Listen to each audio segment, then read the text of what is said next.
Emma loves her style. Indeed, her eyes absolutely light up when she talks about fashion. But sadly, often it's a one-way relationship because fashion does not include Emma in its story. So today I'm joining Emma and she is going to tell us her story so we can all listen and learn and make the fashion world a more inclusive place for us all. Please welcome my pal Emma Browne, this week's guest on Sunday Girl.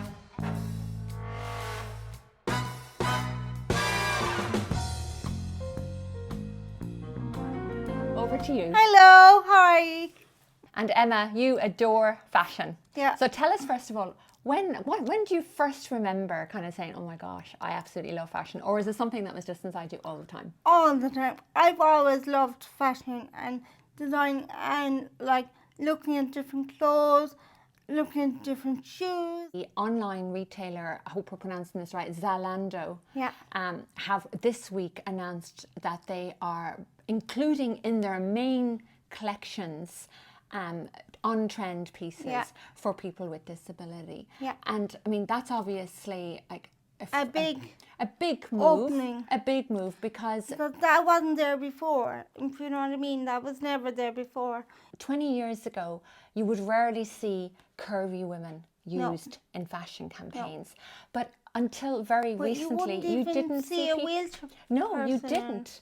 You didn't until very recently. You did not see it. They wouldn't even hear it before, if you know what I mean. They wouldn't recognise it. And whereas now they're kind of starting to open up the conversation. They're kind of like, well, this person has a disability. Maybe we should, try and make their life easier by bringing out new clothes and bringing in.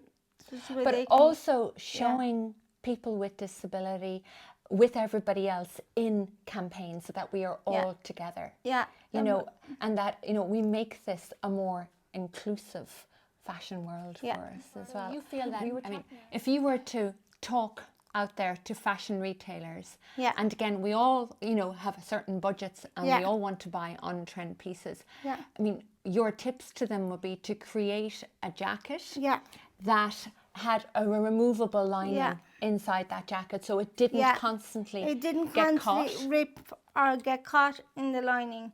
If you know what I mean, that you could be, you could be in the same fashion, but it wouldn't, it wouldn't rip or it wouldn't get caught when you're trying to put it on or when you're trying to take it off. That the material is stretchy, and that like the lining wouldn't get caught, or even without the lining. Make jackets without lining that you could get on easier than not having the lining in it. And make it more stretchy. Yeah.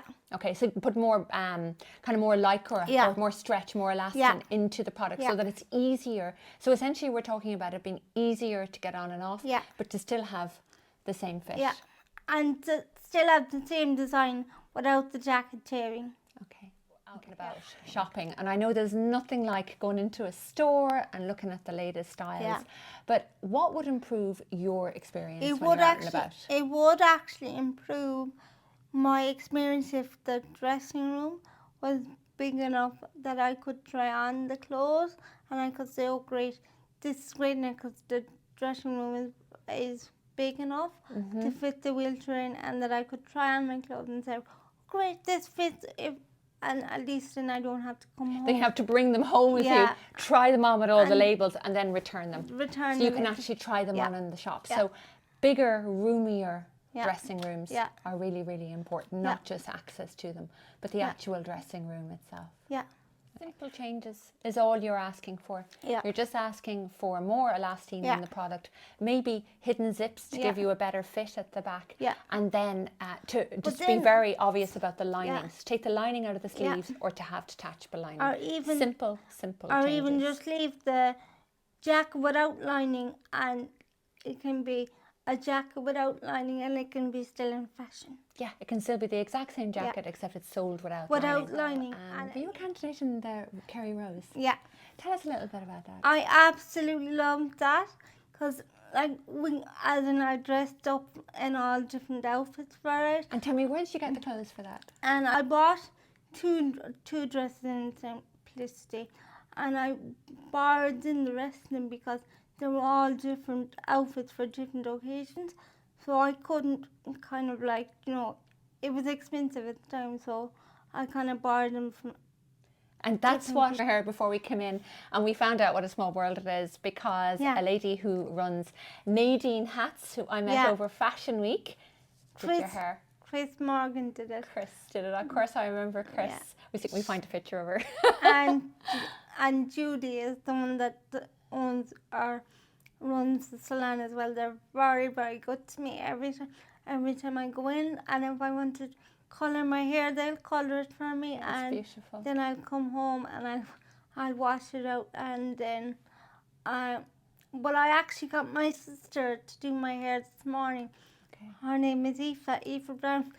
She's brilliant at makeup as well. She did your makeup as well. Yeah, she did my makeup also as well this morning. So, and we were just having a little chit chat there, and listen, the world is teeny weeny small because Emma was telling me that she was doing some interning with a lady called Rita. Yeah. And I said, Rita Zakar, the designer. And you said, yeah, Rita. And listen, what a talented lady Rita is. Yeah. My gosh. I've met her probably 5 or 6 years ago, and she produced some gorgeous collections. Yeah. We showed her in Sheen Falls here up the road at the Enchanted Forest. And tell me a little bit more. You're interning with her, is it? She sent me yesterday in the shop that she'd help me design clothes or show me how to design it. Well, look, let's bring this conversation further then, because maybe because you're living the experience. Yeah. You love your style.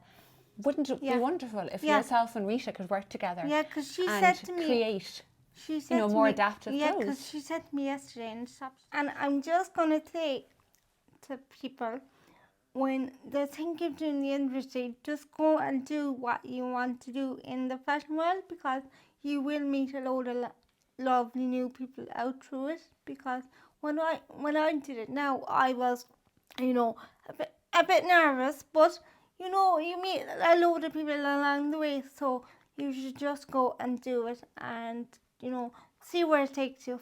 You're just a ray of light, Emma. And make the most of it. You do. Yeah. And listen, I've just enjoyed every moment of this afternoon. You too! We have little private fashion chats off camera. Yeah. But both of us wish you all the very best. Fabulous week. Yeah, and all the very best.